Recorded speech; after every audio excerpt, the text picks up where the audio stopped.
Good evening, nice to meet you again. I'm here, of course, to go over the rest and the final part of the structure of the essay we started dealing with last time. So, if you remember, when we started covering the essay, we tackled the introductory part first, the introduction. We said that an essay is made up of an introduction, the body or paragraphs, and the conclusion finally. And we said that the introduction is made up, first of all, of the attention getter or background information, which attracts the reader's attention and prepares him or her for the main idea of the essay. And we said that the attention getter or the background information could be in the form of a quotation, or else a historical fact or a fact, an anecdote, a strong opinion, a statement that disapproves generally accepted beliefs, or a reference to a famous personality, a famous event, a famous book or a work of literary field, or a problem. Now we need to carry on with the thesis statement itself, which follows the background information or the attention getter. As you see, the thesis statement is the main idea of the essay.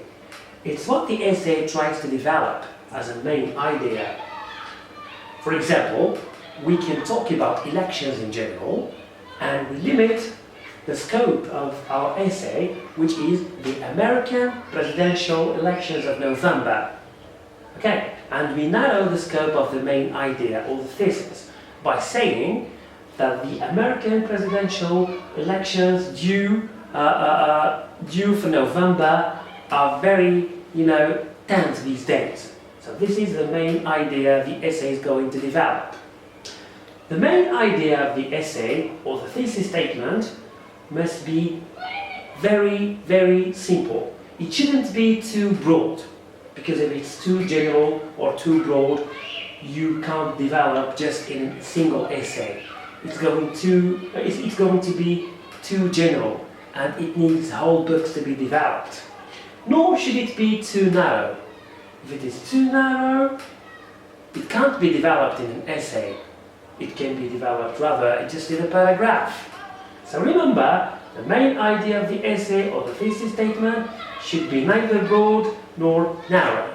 Okay? Now, let's move to the body paragraphs. It's over with the introduction. We talked about the attention getter or the background information, and just after them, the main idea of the essay. Okay? It means, in other words, we prepare the readers to the main idea through their introduction to background information or attention getter. Then they move to the thesis statement, which is the main idea of the essay. Now we have body paragraphs. The paragraphs which are used to develop the main idea of the thesis statement. What is a paragraph? Let me refresh your minds. We talked about that last year. Each paragraph develops a main idea, remember this, in the form of a topic sentence. Okay, and the topic sentence itself is developed through supporting sentences and examples within the supporting sentences. Okay, now each paragraph's main idea in the essay must support the thesis statement. Each topic sentence of the paragraphs must develop the thesis statement. Okay? In other words, each paragraph needs to play the role of the supporting sentences. But this time, each paragraph's thesis statement needs to develop the thesis statement. Okay? Right.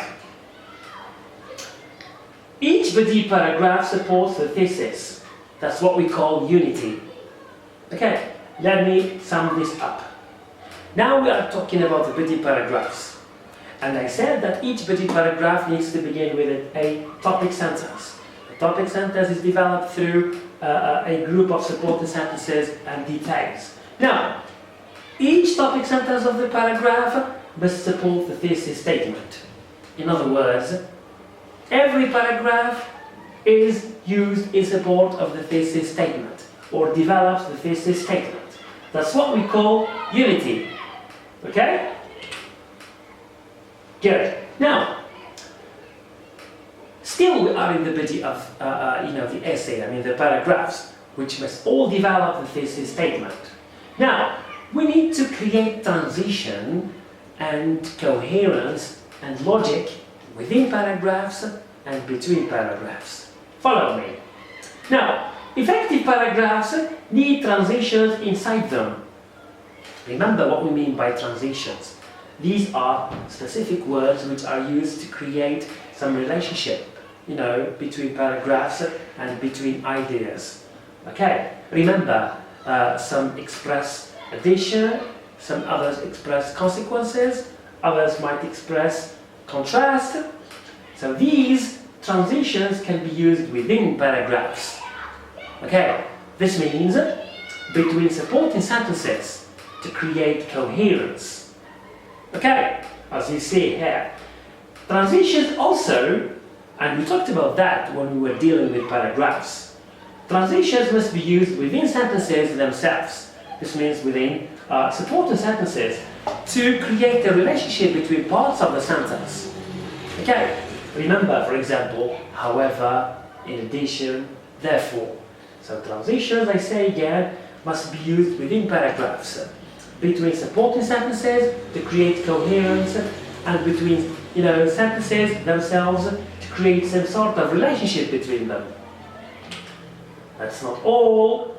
Transitions can be used between paragraphs. Why?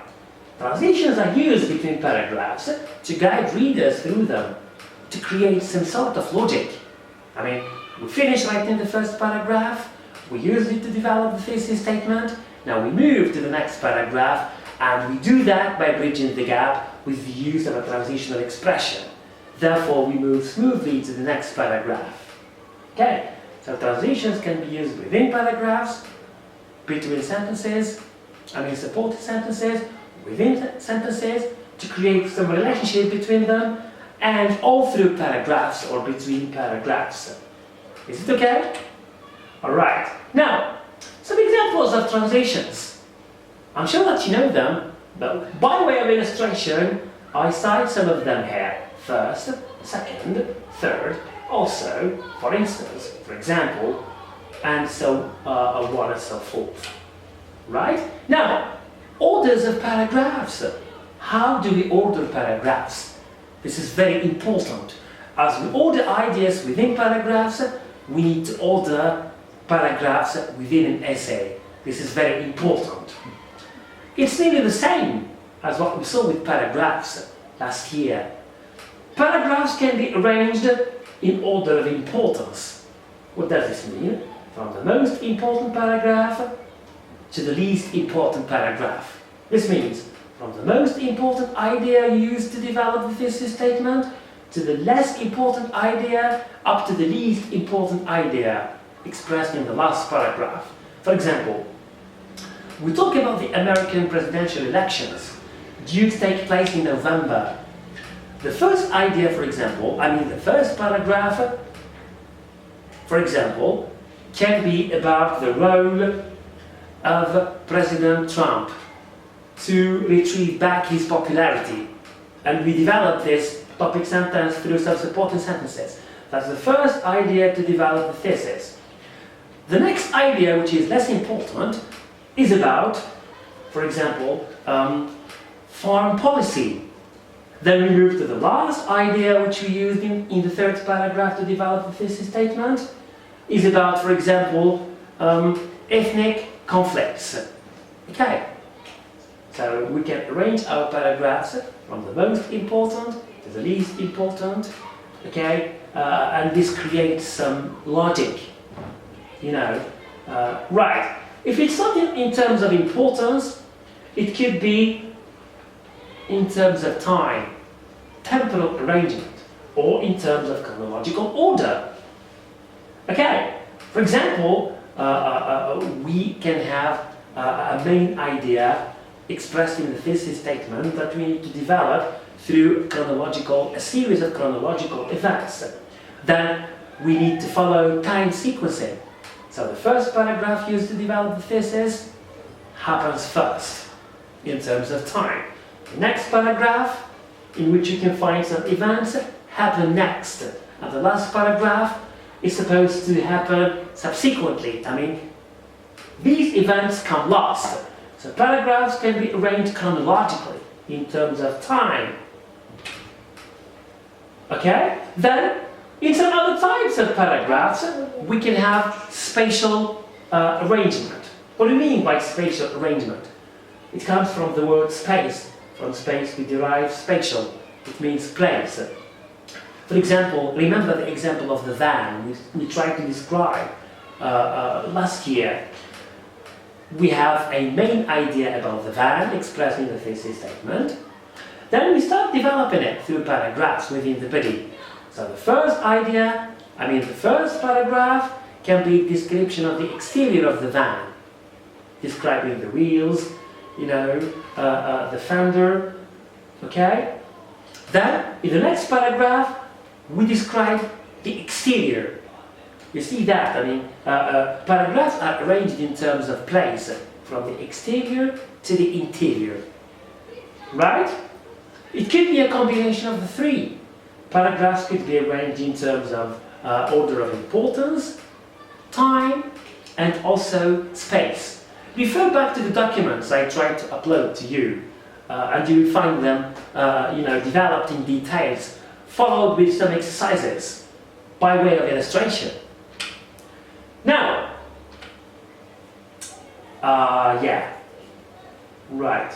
we've reached the end. The last paragraph is mostly the conclusion. This is very widely